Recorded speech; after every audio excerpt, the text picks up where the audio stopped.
Okay, so my project with Joey Page was the effects of propaganda in World War II and the effects on them and how World War II was more effective in the use of propaganda. And so basically, what I decided to focus on for my part of the project was three key countries: the US, Britain, and Germany.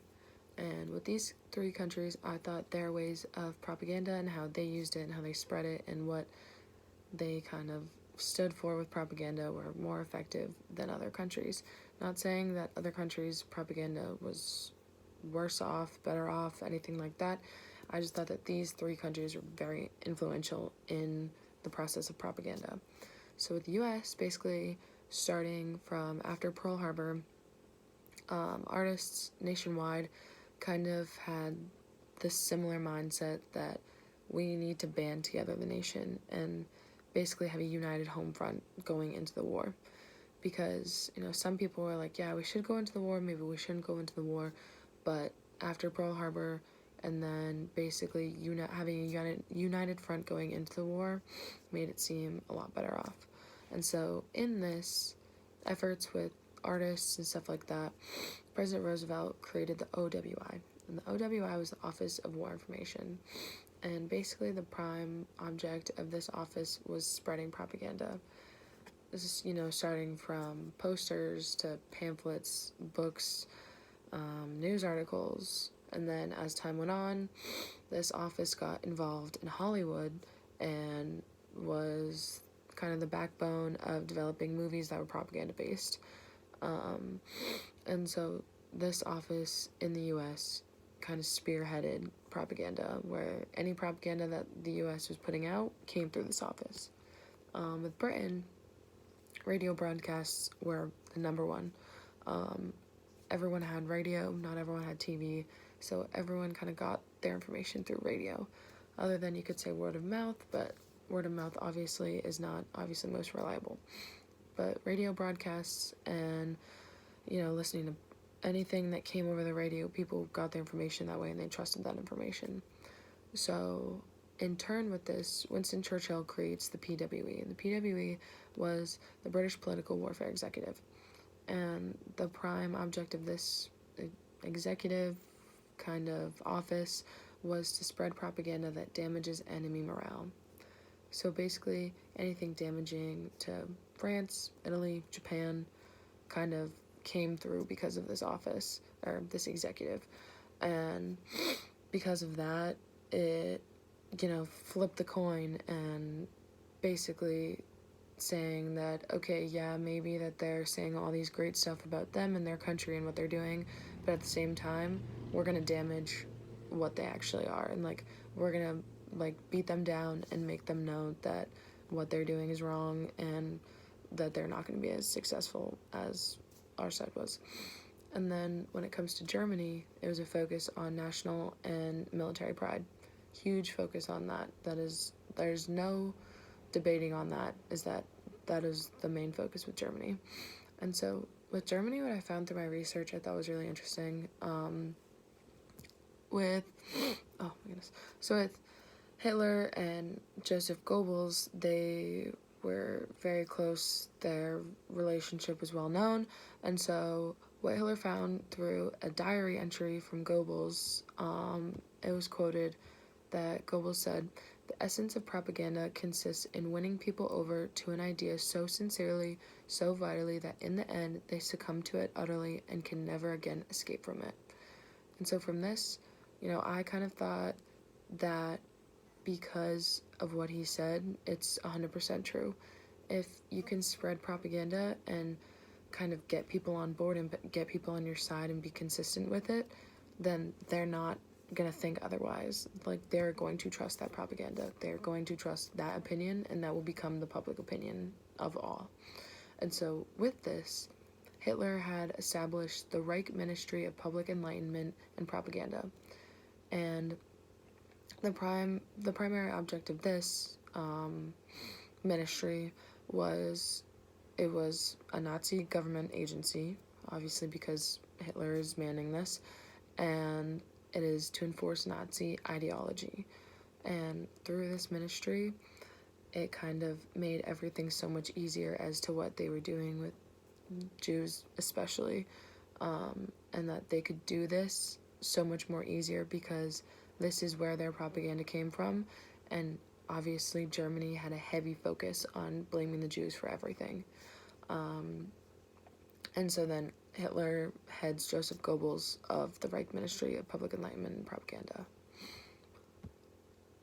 So for types of propaganda in World War II, basically it was movies, cartoons, posters, pamphlets, books, and what I really centered on was posters. Granted, movies, cartoons, very influential.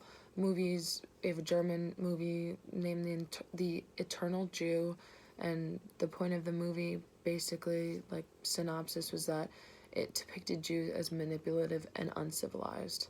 Obviously, this is a propaganda viewpoint from Nazi Germany onto the Jews.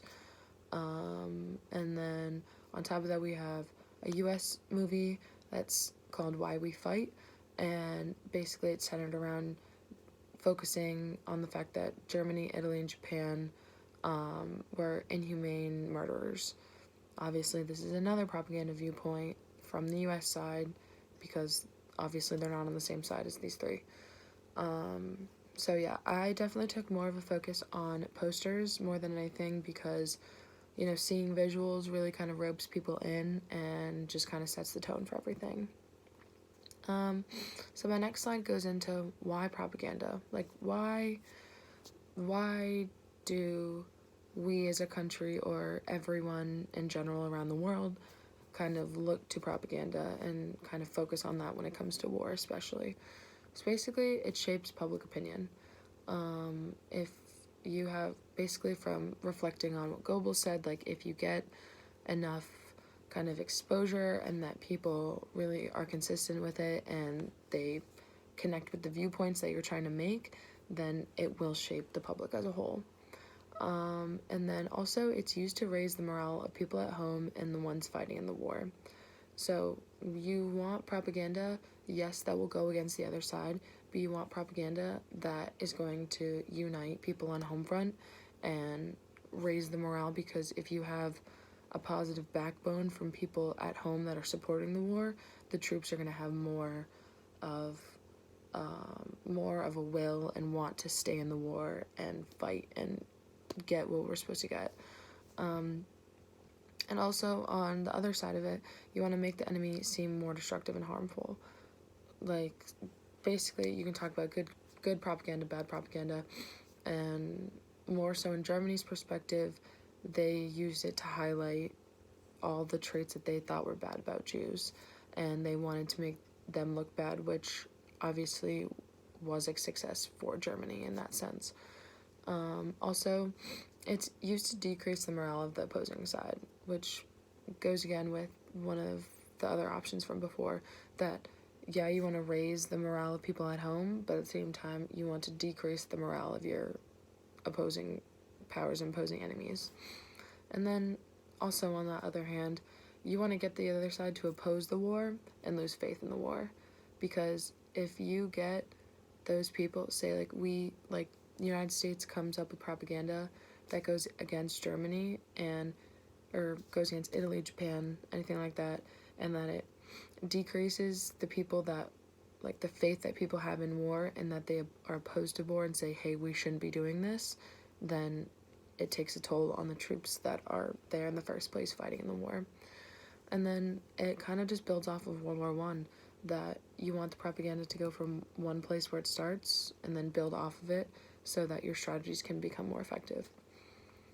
So basically in the next few slides, I focused on kind of poster examples that I thought were really influential through the US, Britain, and Germany.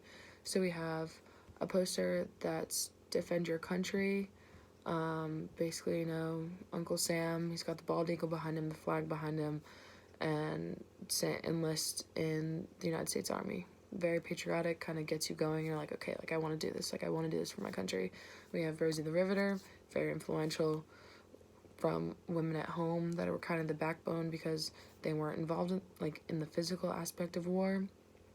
And so that women back home felt like they were needed even though they couldn't actually do the fighting. And then a couple others that we have one with Hitler munching on the bones of countries that were surrounding Europe, kind of highlighting how bad he was as an individual. And then we kind of have another kind of aspect of it where we talk about rations and stuff like that and car sharing clubs. Basically, it says when you ride alone, you ride with Hitler. So saying that to conserve gas, because that was a ration at the time, that carpooling was very important. And that basically if you didn't carpool, you were kind of taking on the same outlook and comparing yourself to Hitler in that sense. And then we move on to British examples of kind of poster propaganda. And so it says to victory together in the first one, and it's a skull basically with very infamous Hitler stash and hair, and being held up with swords that are kind of like to victory, like we're basically going to end him. And a couple other Hitler ones that kind of talk about, for British examples, it was more of like the spy standpoint of where you basically have to keep your mouth shut and you can't trust everyone that you're talking to. So you have to be very aware of what you're saying, who you're saying it to, and that kind of thing. And then moving on to German examples, I found these ones very intriguing out of all of them, because everyone from like my age and like my like friend group and everything were all very known of that Germany was the enemy, like that Germany was the one taking all of the heat for everything, rightfully so, from what they were doing. But from what they were trying to produce in their country of positive propaganda, that in the first one that I have, it's Europe at work in Germany. Sokol mobilizes the labor reserve. So basically that what they're doing in Germany is helping labor forces, and that everything they're doing is helping them. And then we have the next one where it talks about questions for an American soldier. And basically these questions are kind of demeaning to American soldiers, saying that, like, asking them to think about their loved ones, and that, oh, like, you're not going to return to them, like, how are you making them feel? Or that you're not going to have a job when you go home, kind of demeaning and degrading towards an American soldier. And then there are a few others that we talk about here on this slide. And it's basically, there's one where there's a British flag, an American flag, and a Soviet Union flag, and the German context of it says, behind the enemy powers, the Jews. It's basically their propaganda. A lot of it is known to be blaming the Jews, and this is a prime example of it, that they're saying that the Jews are working for the enemy, and that therefore they should be punished in their own country, which is definitely, we could say, is not something that we should be doing, or that anyone should be doing.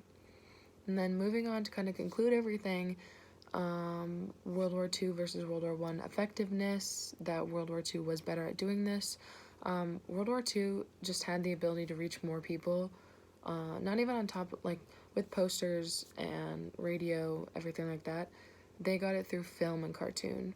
They were able to reach out to Hollywood and have Hollywood make movies propaganda-based, and that reached out to a wider variety of audiences than it could have in World War I. Also, the issues pertaining to Nazi Germany made propaganda that much easier for allies in the war, and considering the stances of World War I versus World War II, because of the pressing issues of World War II, it made that propaganda so much more easier to create, in opposed to Nazi Germany.